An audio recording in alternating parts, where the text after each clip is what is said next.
Salut, bienvenue sur triathlonpourtous.net pour cette nouvelle vidéo où aujourd'hui je voulais vous parler de faut-il s'entraîner en permanence ou savoir faire des breaks de temps en temps. Donc avant de commencer la vidéo, je vous rappelle que vous pouvez vous abonner en cliquant sur le petit bouton s'abonner qui apparaît dans le coin.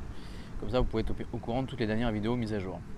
Donc aujourd'hui le sujet c'était est-ce qu'il faut s'entraîner tout le temps en permanence, tous les jours, ou est-ce que de temps en temps on peut s'autoriser une petite coupure. Donc pour le triathlon, il faut évidemment s'entraîner régulièrement. C'est un des grands principes pour avoir une condition physique au top, on va dire. Mais de temps en temps, il faut savoir aussi faire un break pour pouvoir se reposer, on va dire, psychologiquement et aussi physiquement. Donc physiquement, évidemment, si on sollicite le corps en permanence, mais il y a un moment donné, on va être en surcharge d'entraînement. Donc on va avoir des baisses de performance. Donc c'est évident qu'il faut de temps en temps se faire des petites coupures pour pouvoir permettre de recharger l'organisme correctement. Mais également, psychologiquement, c'est un gros impact aussi, parce qu'à force d'entraîner tous les jours, alors ça dépend du niveau d'entraînement de chacun, mais certains s'entraînent tous les jours, et il y a un moment donné, ça finit par être usant.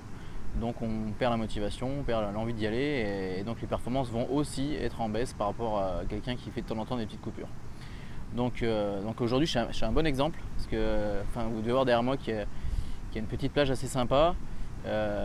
Donc je suis un peu en vacances, j'ai une destination un petit peu sympa d'ailleurs, c'est à Cancun au Mexique, donc je vous recommande, c'est un truc assez sympa à faire.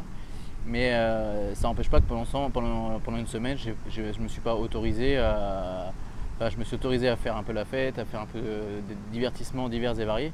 Mais j'en ai profité pour aller nager en mer, j'en ai profité pour courir aussi les matins dans d'autres paysages, dans d'autres circonstances. Et ça permet de changer, de se vider la tête, de penser à autre chose, quoi.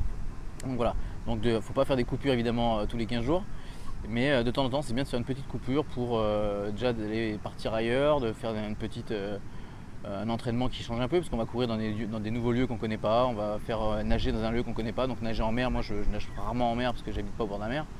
Donc pour ceux qui sont même qu'avec moi, ça peut être pas mal, ça permet on nage dans l'eau salée, ça change un peu, ça on n'a pas l'habitude. En plus on nage avec des vagues, ça change aussi. Donc voilà, c'est aussi quelque part, c'est pas mauvais pour l'entraînement. Et ça permet de nager dans des conditions différentes, de s'entraîner dans des conditions différentes et de faire un petit break. C'est-à-dire que pendant cette semaine-là, on relâche un peu, on fait moins d'entraînement, on fait des choses un peu plus soft, mais on se maintient tranquillement sur des petits entraînements sympas, plus axé plaisir que axé performance ou endurance ou choses comme ça.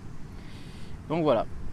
Donc pensez bien à temps en temps à faire une petite coupure, qui sera bénéfique tant physiquement que mentalement. Et les deux paramètres sont très importants. Il ne faut pas penser que au physique, il faut aussi penser au mental. Donc pensez bien à faire cette coupure-là. De temps en temps, ça vous fera du bien. Quand vous avez des grosses charges, des grosses périodes d'entraînement avec des grosses charges d'entraînement, après ces grosses charges d'entraînement, faites une coupure avant de rattaquer sur une compétition pour pouvoir arriver vraiment en plein état physique mais également psychologique pour pouvoir aborder la compétition dans le meilleur état. J'espère que cette vidéo vous a plu. Si c'est le cas, vous pouvez cliquer sur j'aime en dessous, laisser un commentaire. Vous pouvez aussi vous abonner à la newsletter en cliquant sur les liens disponibles qui apparaissent dans les coins. Alors sur un smartphone, c'est dans un coin ici avec le petit i. Sur les ordinateurs, vous avez les liens sur les autres côtés.